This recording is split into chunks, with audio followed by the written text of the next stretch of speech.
Gentlemen, it is great to see you guys. You know, I was thinking about this when I came down to do this interview. I was thinking about the first time we did this so many years ago. And to think about that all this time, I mean, you guys have sold over what, 25 million albums worldwide. You guys have gone around the world, 30 countries, selling out everywhere you guys go. Did you ever think the success would be the way it is, especially because in the beginning, you guys didn't even know each other? I mean, with Simon Cowell, that helped bring you guys together. Yeah, but absolutely nobody had expectations, anything like this. Not even Simon, I'm sure. I mean, it was an ambitious project. He invested a lot in it. He found us. I think we all got lucky that it happened to be the four of us, because we've been able to carry it off for so long and hopefully for much longer.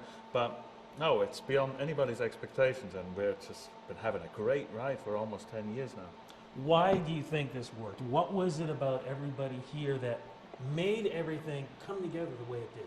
I think it's because we are from 4 different countries, and then having this kind of gentleman, all classic gentleman look, and then putting this music together like kind of well, we never knew how to call it, but it's like a mix of pop opera or whatever you want to call it.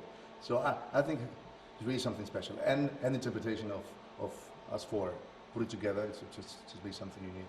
I gotta ask you, are you married yet? No, I'm divorced.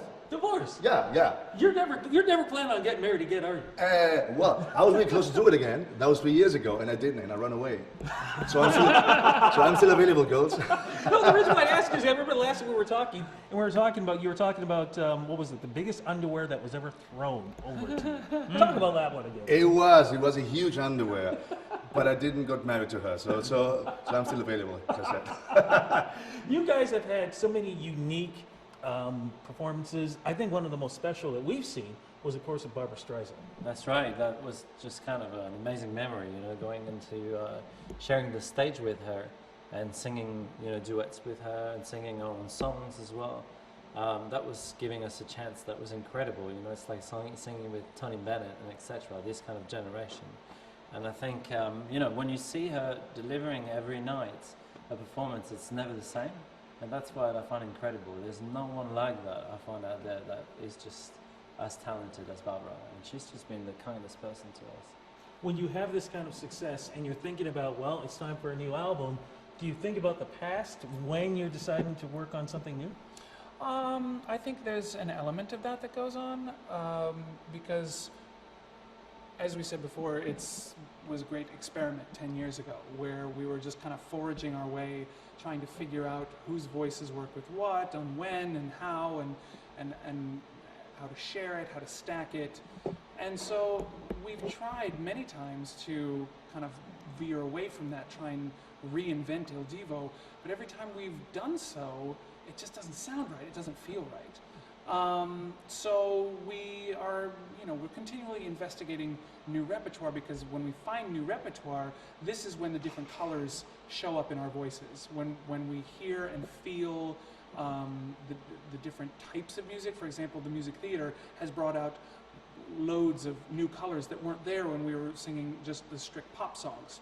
It just kind of evokes something from us, and so this is what we do. We try and find the different repertoire that will bring out the new colors, and that gives us a new configuration to put it all together. And that, of course, is what we're talking about with A Musical Affair. What was the decision in picking these songs? Because you guys have some great classics, and of course you guys are doing it Il Divo way. Yeah, I mean, the thought was that we would limit us to that direction of music theater, but obviously that repertoire is so broad and so rich. We wanted as well have kind of a cross-section through all the different ages. So we have stuff that goes all the way back to the 40s and 50s, but also much more recent songs like Who Wants to Live Forever, that plays on the West End in We Will Rock You, and The Lion King and all these things. And I must say, I personally, I've discovered so much beautiful music which I had no clue it was even existing. I knew the more recent stuff, like all the Andrew Lloyd Webber stuff, for example, being a European, but I did not know any of the music of stuff like South Pacific or Carousel, and that's so beautiful, and I enjoy myself so much singing it, especially on stage, so it's definitely worth for everybody to check it out. So what was it like then figuring out the El Divo style with these songs? Because you guys do have a certain style, and each individual has their own certain style. So picking who would sing lead for what, how was that? I mean, that must have been a crazy experiment.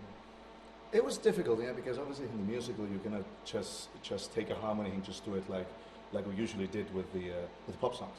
So we did a kind of a sharing that we were trying each of us parts, and then we just did it. Well, the good thing we just know each other so well that we have worked for 10 years now together. So we just go to the studio and we really figure out really easily how to do it, at least how to share it, and then the harmonies. This time it just took a little more time. Now, was I correct when I heard some new voices? Were there collaborations? Other people are singing on this album also? That's right. You have some amazing singers with us, and we've been very lucky again. We have Heather Headley that is singing "Can You Feel the Love Tonight." Kristen Chenoweth with "All I Ask of You," beautiful song. Michael Ball is on the record as well, singing "Love." Changes everything. I'm losing it, isn't it? Love changes everything. A fantastic song. Barbara Streisand. You know that we've. That's a live performance that we've done. 4 years ago, something, and then it was really important for us to have it on our record. So she was very pleased. I've heard. So we have her on the record, and I think I'm living the best for last, right? Nicole should sing. Yeah, she's so sexy. Carlos said it was a really tough time for him. You know, so tough to record with her. Was it tough for her? You? I mean, did something happen here that we don't know anything about, my friend? It was tough to not fall in love with her because she's so beautiful, this girl. And she sings amazingly. I mean, it's unbelievable how she sings and how she fits so well in the musical theater. Yeah. And when we did Near Memory with her, and she was amazing. I mean, really, really good. I must say, I only can say beautiful things to her. Wow. And Carlos is really hard to get, so you would never say. I'm very hard to what? Get. Oh, thank you. Well, look, with beautiful music like this, there has to be a tour, and that is going to be happening? The tour will be happening next year, 2014, and it's going to be a world tour, and all of the dates, you can find them on ildivo.com.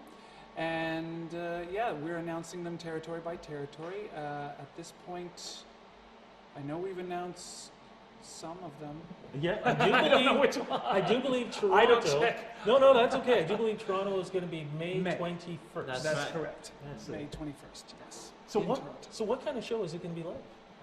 It's basically going to be the show that we did on Broadway, the 6 dates that we played there last week. And yeah, it's with a bit of tweaking and a bit of we have to figure out how to take that show, which was very entrenched into that theater, into a touring environment where it's going to fit into this arena, that theater, this and that. But for the most part, it's going to be the same.